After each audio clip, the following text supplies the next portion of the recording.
எல்லாம் சொல்லி கோவிரம் வடவன பாவை வாழ்வும் படசம் பயணி வாணி பள்ளினர் புறவம் பசுங்குடி மங்களம் பள்ளினர் தாயா விரிமல ராவிரை வேரல் சூழல் கூறி பூளை குறுநரன் நன்னி குறிகளை மருதம் விரிக்கும் போங்கம் போங்கம் திலகம் தென்கமிழ் பாதிரி செருந்தி அதிரல் பெருந்தன் சந்தகம் கரந்தை குளவி கடிகமிழ் களிமா தில்லை பாடை கழிவர் முல்லை புல்லை படம் சிறுமாரோடம் ஆடை கள்ளி நீலம் நீர தாடை தனவம் முள்தல் தமரை ஞானம் மகள் நன்னன் குண்டி சேடல் செம்மன் சித்தன் முரளி கோடல் கயிறை குண்டுமுதல் நறுவடை வாங்கல் மரம் பல்புந்தனகம் பகன்றை பலாசம் பல்பும் பிண்டி வஞ்சி பித்திகம் சிந்துவாரம் துப்பை துளாய் சுடக்கும் தோன்றை நந்தி நரவம் நறுகும் நாமம் பாரம் வீரம் ஐங்குருங்கத்தி ஆறாம் தாழ்வை கடியிரும் முனை நரந்தம் நாகம் நள்ளிரும் நாரி மாயிரம் குருந்தும் வேலையும் பிறவும் அரக்கு விரித்தென்ன வரையறம் உலகம் நிகழ உருளி கவலன் தொகுத்தல் 99 பூ மாலைகளையும் மலர் மாலையாக எண்ணி உலகத் தமிழ் முத்தமிழ் மாநாட்டின் அனைத்து விதங்களிலும் போராடிய இந்நிகழ்வை சிறப்பாக நடத்தி கொண்டிருக்கக்கூடிய அனைத்து அறிஞர் பெருமக்களுக்கும் என் காணிக்கையாக சூட்டி என்னுடைய கருத்தரங்க உரையை சற்றே சுருக்கமாக முடித்துக் கொள்கின்றேன். எட்டு தொகையில் மகளிர் பண்பாடு. எட்டு தொகையில் மகளிர் பண்பாடு. எட்டு தொகை என்றால் நாம் சங்க இலக்கிய காலத்தில் மகளிரினுடைய நிலைப்பாடு என்ன என்று உணர வேண்டும். இன்றைய காலத்தில் பெண்களுக்கு அனைத்து சுதந்திரமும் கிடைத்துவிட்டது. ஆனால் சங்க காலத்தில் பெண்கள் எங்கெனம் வாழ்ந்தனர் என்பதை பதிவு செய்வதற்காக இக்கட்டுரையை எழுதினேன். 15 பக்கம் இருக்கக்கூடியதனால் அதில் இருக்கக்கூடிய கருத்தின் சாராம்சத்தை மட்டும் கூறிவிடுகிறேன். பெண்ணிற்கான வாழ்க்கை திருமணத்திற்கு முன்பு திருமணத்திற்கு பின்பு என்று இரண்டாக பகுக்கப்படும். இதைத்தான் சங்க காலத்தில் களவு வாழ்க்கை கற்பு வாழ்க்கை என்று இரண்டாக பகுப்பார்கள். களவு வாழ்க்கையில் பெண்களுக்கான துன்பம் என்ன இருக்கும் அப்படின்னா அம்பல் அலர் இச்சரிப்பு போன்றது. அம்பல் அலர் இது எல்லாமே என்ன அப்படின்னா ஒரு ஆணும் பெண்ணும் தனியாக தன்னுடைய வாழ்க்கையை காதல் வாழ்க்கை தொடர்கிறார்கள் என்றால் அதில் ஆணுக்கு எந்த துன்பமும் கிடையாது, பெண்ணுக்கு மட்டுமே பாதிப்பு நிகழ்கிறது. இச்சரிப்பு என்பது இல்லினுள்ளே பெண்ணை கூட்டி வைத்தல். இந்த நிகழ்வும் பெண்ணுக்கு மட்டுமே இழைக்கப்படுகிறது. இப்படி கலர வாழ்க்கையில் தன்னை அர்ப்பணித்துக் கொண்ட பெண்ணானவள் தான் நினைத்த அதே ஆடவனுடைய வாழ வேண்டும் என்ற நோக்கத்திற்காக உடன்போக்கு மேற்கொள்கிறாள். இந்த உடன்போக்கிலும் ஆணுக்கு எந்தவித தூற்றலும் அதாவது பழியும் இந்த ஊர் மக்கள் இந்த சமூகம் சொல்வது அல்ல, பெண்ணிற்கு மட்டுமே உரித்தாக சொல்லப்படுகிறது. இதற்கான சங்க இலக்கிய பாடல் வரிகள் அனைத்துமே நமக்கு இருக்கு. ஆனா பாடல் வரிகளை சொன்னால் நேரம் அதிகமாகும் என்பதனால் பாடல் வரிகளை தவிர்த்துள்ளேன். உடன்போக்கிற்கான ஒரே ஒரு பாடலை மட்டும் பதிவு செய்கிறேன்.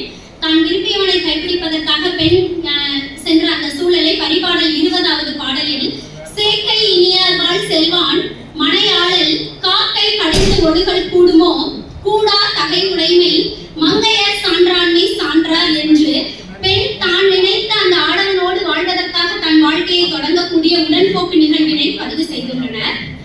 கலர வாழ்க்கையில் தான் இத்தகைய துன்பம் என்றால் கற்பு வாழ்க்கையிலும் பெண்ணிற்கு மட்டுமே சில சடங்கு முறைகளும் உண்டு. இந்த சமூகம் பின்பற்ற வேண்டும் என்று நிர்பந்திக்கக்கூடிய சில கட்டமைப்புகளும் உண்டு. திருமண அடையாளங்கள் அதாவது திருமண சடங்கில் பெண்ணுக்கு மட்டுமே அதற்கு அணிவிக்கக்கூடிய ஆடையில் இருந்து அந்த பெண்ணினுடைய வாழ்க்கை முழுவதிலுமே மாற்றம் ஏற்படுகிறது. அதில் ஆடை அணிவிக்கக்கூடிய செயலுக்கு அகன நூற்றில் 86வது பாடலும் ஐங்குறு நூற்றில் 294வது பாடலிலும் வரிகள் வருகிறது. திருமண வாழ்க்கையின் போது பெண்ணை வாழ்த்தக்கூடிய போது பதிவிரதா தர்மத்தை மேற்கொண்டு கணவன் எப்படிப்பட்டவனாக இருந்தாலும் அவனோடு ஒட்ட ஒழுகி அவனை கடவுளாக பேணி செல்வதை இல்லற தர்மம் என்பதனை அகன நூற்றின் 86வது பாடல் வரி அதாவது கற்பின் வளா நற்பல உதவி பெற்றோர் பெற்றும் பிணையாக என்ற பாடல் வரியின் மூலம் உணர முடிகிறது. இத்தகைய வாழ்த்தோடு தொடங்கிய அவளுடைய வாழ்வில் திருமணத்தின் போது அதாவது இல்லற வாழ்க்கையின் சிறப்பு என்று ஓதக்கூடிய விருந்தோம்பல் பண்பினுடைய சிறப்பினையும் நம்முடைய சங்க இலக்கிய பாடல்கள் அதிகமாகவே எடுத்துரைக்கின்றன. சான்றாக அள்ளில் ஆயினும் விருந்துவரின் உவக்கும் முல்லை சான்ற கற்பினல் ஆதல் அதாவது ஒரு கற்புடைய பெண் என்பவள் தன்னுடைய விருந்தினர் அள்ளியில் அதாவது இரவு வேளையில் நள்ளிரவு வேளையில் வந்தாலும் அவர்களை முக மலர்ச்சியோடு வரவேற்கக்கூடிய காலமாக சங்க இலக்கிய காலம் இருந்தது. கணவனினுடைய தன்மானம் காத்தல் அதாவது தன் வீட்டில் வறுமை உற்ற போதும் தன்னுடைய கணவனை விட்டுக் கொடுத்து எந்த பெண்ணும் புகுந்த வீட்டுல போய் நின்றதே கிடையாது சங்க இலக்கிய காலத்துல. ஆனா இன்னைக்கு பிள்ளைங்க அதற்கு நேர்மாறாக இருக்காங்க. கணவன் எவ்வளவுதான் தாங்கினாலும் இன்னும் என்ன தாங்கல என்னை போல சொல்றேன்னு மட்டும்தான் சொல்லிக்கிட்டே இருக்கிறாங்க. ஆனா தாங்கக்கூடிய கணவன் இருந்ததை அந்த பெண்கள் சங்க இலக்கியத்தில் பதிவு செய்திருக்கிறார்கள். ஏறால் மறுக்கும் சிறுவிளை ஆட்டி அறிவும் கொழுனன் யாண்டு உணர்ந்த நன்கொள் கொண்ட கொழுனன் குடிகரன் முற்றென கொடுத்த தாதை கொழுஞ்சோறு உள்ளாள். தான் வீட்டுல உணவுக்கு இல்லைன்னா தன்னுடைய புகுந்த வீட்டுல போய் அதாவது பிறந்த வீட்டுல போய் எந்த பெண்ணும் நின்று தன்னுடைய கணவனினுடைய அந்த சான்றாண்மையை விட்டுக் கொடுத்த நிலை சங்க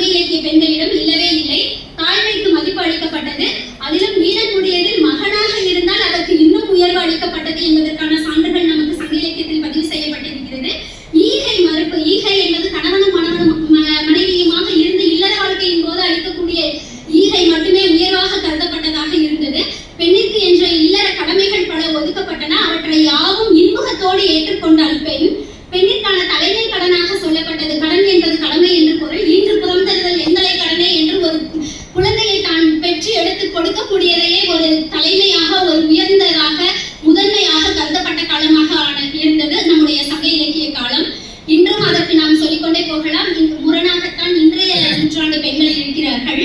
பெண் பார்வையினுடைய பெண்மை, அதாவது பெண் படைப்பாளர்கள் ஏராளமான பேர், பெண் கவிஞர்களும் படைப்புகள் படைத்திருப்பாங்க. அந்த ஔவையார் பாடல்ல பார்த்தாலும் அன்றைய பெண்களுடைய ஆண்கள் மேலாண்மையை எவ்வித எதிர்ப்பும் இல்லாமல் ஏற்றுக்கொண்டு பெண் தன்னை ஆணுக்குள் அடக்கமாக காட்டிக்கொண்டு வாழ்ந்த காலம்தான் சங்க இலக்கிய காலமாக இருந்தது. இவற்றில் சில விதிவிலக்குகளும் இருந்தன. பெண்ணிற்கு உரியதாக அன்னிமிலி போன்றவர்களுடைய வரலாறு எல்லாம் சொல்லப்படுகிறது. பெண்ணினுடைய ஒழுக்க நெறியை சிறப்பாக சொல்லக்கூடியதாக பெண் தன்னை ஆணுக்குள் அடக்கமாக காட்டக்கூடிய நிகழ்வினை இம்மை மாறி மறுமை ஆயினும் நீயாகிய என் கணவனை யானாகிய நின் நெஞ்சு நேர்பவளே என்று பெண் தன்னுடைய கணவனுடைய உள்ளத்துக்குள் இருக்கக்கூடியவளாகத்தான் தன்னை கட்டமைத்துக் கொண்டு வாழ்ந்திருக்கிறாள்.